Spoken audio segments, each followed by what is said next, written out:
रुक्माबाई, एक स्त्री, एक मुकदमा और भारत में बदलाव की शुरुआत। कल्पना कीजिए 19वीं सदी का भारत, सन 1885 के आसपास का भारत, जहां एक लड़की की शादी उसके बचपन में तय हो जाती है और उसकी इच्छा को कानून भी छोटा मानता है।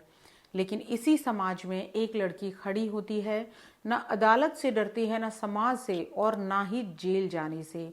ये कहानी है रुक्माबाई की, जिसके एक फैसले ने भारत के कानून, समाज और स्त्रियों की आवाज़ को हमेशा के लिए बदल दिया। तो हेलो एवरीवन, स्वागत है आपका आज की कहानी के इस एपिसोड में।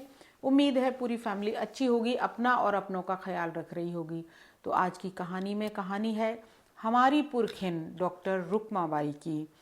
हमारे पुरखे होते हैं, उसी तरह हमारी पुरखिन। रुक्माबाई भारत की दूसरी महिला डॉक्टर थीं। अब आप मुझे कमेंट करके बताएं कि हमारी पहली महिला डॉक्टर का नाम क्या था। तो रुक्माबाई को हम इसलिए नहीं जानते कि वो भारत की दूसरी महिला डॉक्टर बनी, बल्कि उनके जीवन के संघर्ष और उनके द्वारा समाज में लाए बदलावों और उन बदलावों के आधार पर महिलाओं से संबंधित कानूनों में आए बदलावों के लिए उन्हें जाना जाता है। इससे पहले कि उनके भारतीय समाज और कानून को बदलने में किए गए संघर्षों की चर्चा करें, उनके जीवन के बारे में कुछ जान लेते हैं। रुक्माबाई का जन्म एक मराठी परिवार में जनार्दन पांडुरंग और जयंतीबाई के घर हुआ, लेकिन बचपन ने उन्हें बहुत जल्दी सिखा दिया कि जीवन क्या होता है। जब रुक्माबाई 2 वर्ष की थीं, तभी उनके पिता का निधन हो गया। विधवा हो चुकी जयंतीबाई ने समाज की परंपराओं को चुनौती देते हुए बंबई के प्रसिद्ध डॉक्टर, समाज सुधारक डॉक्टर सखाराम अर्जुन से विवाह कर लिया। चूंकि वैसे भी वो सुथार समुदाय से आती थी, जहां विधवा पुनर्विवाह की अनुमति थी, और यही निर्णय रुक्माबाई के जीवन की दिशा बदलने वाला साबित हुआ। कुछ साल बाद जब रुक्माबाई सिर्फ 11 वर्ष की थी, तो उनका विवाह कर दिया गया 19 वर्ष के भीखाजी के साथ, जो उनके सौतेले पिता के चचेरे भाई हुआ करते थे। और ये तय हुआ कि भीखाजी घर जमाई बनकर रहेंगे, परिवार उनका खर्च उठाएगा और वो पढ़ लिख कर एक अच्छा इंसान बनेंगे। लेकिन हकीकत में कुछ और ही हुआ।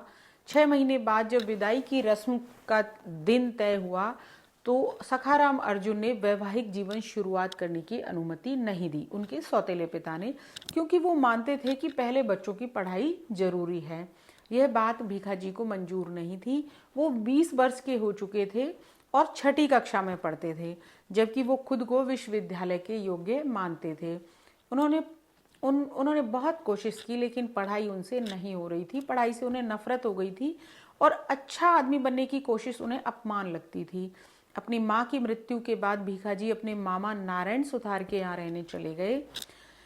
डॉक्टर अर्जुन, जो उनके सौतेले पिता थे, उनकी इच्छा के विरुद्ध। वहाँ का वातावरण उन्हें आलसी और गैर जिम्मेदाराना बना रहा था। उन पर कर्ज भी बढ़ता जा रहा था, लेकिन उन्हें उम्मीद थी कि रुक्माबाई की संपत्ति से वो इस कर्ज को उतार देंगे।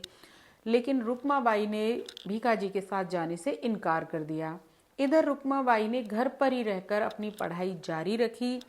चर्च, मिशनरी लाइब्रेरी की फ्री किताबें, धार्मिक सुधारकों की संगत, विष्णु शास्त्री पंडित जैसे विचारकों का प्रभाव, वे प्रार्थना समाज और आर्य महिला समाज की बैठकों में नियमित जाने लगी।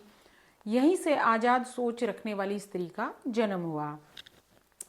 इधर भीखाजी ने जब रुक्माबाई को अपने साथ रहने के लिए सारी कोशिशें कर ली और सफलता नहीं मिली, तो मार्च 1884 में भीखाजी ने वैवाहिक अधिकारों की बहाली के लिए कानूनी नोटिस भेजा। मामला अदालत पहुंच चुका था। बंबई अदालत ने 1885 में अपना पहला फैसला दिया।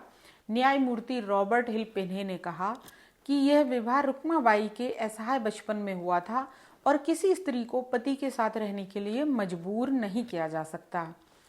इस फैसले ने समाज में भूचाल लाकर खड़ा कर दिया। उस समय के बड़े से बड़े समाज सुधारक ने इसका विरोध किया। यहाँ तक कि बाल गंगाधर तिलक ने भी कहा कि हिंदू धर्म अब खतरे में है।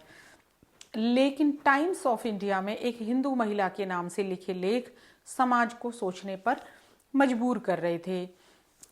बाद में पता चला कि वो लेखिका खुद रुक्माबाई थी, यानी कि वो टाइम्स ऑफ इंडिया में लिखा करती थी। 1887 में दूसरा फैसला आया। न्यायमूर्ति फेरन ने आदेश दिया कि पति के साथ रहो या 6 महीने की कैद भुगतो। रुक्माबाई का ऐतिहासिक जवाब था कि मैं जेल जाना ज़्यादा पसंद करूंगी, लेकिन अपनी इच्छा के विरुद्ध पति के साथ नहीं रहूंगी। रुक्माबाई ने इस मामले में महारानी विक्टोरिया को भी पत्र लिखा और बाल विवाह पर रोक की मांग की। हालांकि महारानी के प्रत्यक्ष हस्तक्षेप के पुख्ता प्रमाण नहीं मिलते हैं, लेकिन कहा जाता है कि महारानी ने व्यक्तिगत तौर पर इस मामले में अपनी रुचि दिखाते हुए इस मामले को निपटवाया था। अंततः 1888 में एक समझौता हुआ। भीखाजी ने 2000 रुपये लेकर रुक्माबाई पर अपना दावा छोड़ दिया। भीखाजी ने पुनर्विवाह कर लिया और रुक्माबाई आज़ाद हो गई। अब बात करते हैं कि इसका ऐतिहासिक प्रभाव क्या पड़ा। इस एक मामले ने भारत और इंग्लैंड में बहस छेड़ दी थी। नतीजतन सहमति की आयु अधिनियम 1851 में पास किया गया, जिसमें सहमति की उम्र 10 से बढ़ाकर 12 वर्ष कर दी गई। यह शुरुआत थी एक लंबे संघर्ष की, यानी कि संघर्ष तो अभी यहाँ से शुरू होना था। रुक्माबाई सिर्फ एक महिला नहीं थी, वो सिर्फ एक सवाल थी पूरे समाज के लिए कि क्या स्त्री की इच्छा मायने नहीं रखती है। आज जब हम वैवाहिक अधिकारों की बात करते हैं तो याद रखिए, इस रास्ते की नींव उसी साहसी महिला ने रखी थी और नाम था रुक्माबाई, हमारी पुरखिन, हमारी पुरखा। तो आज की कहानी पसंद आई हो तो वीडियो को लाइक करें, शेयर करें, चैनल को सब्सक्राइब करें, क्योंकि मैं लेकर आती हूँ ऐसे ही रोचक और सच्ची कहानियाँ, क्योंकि हर कहानी कुछ कहती है। जय हिंद, जय भारत माता, एंड डोंट ट्रबल योर माता पिता।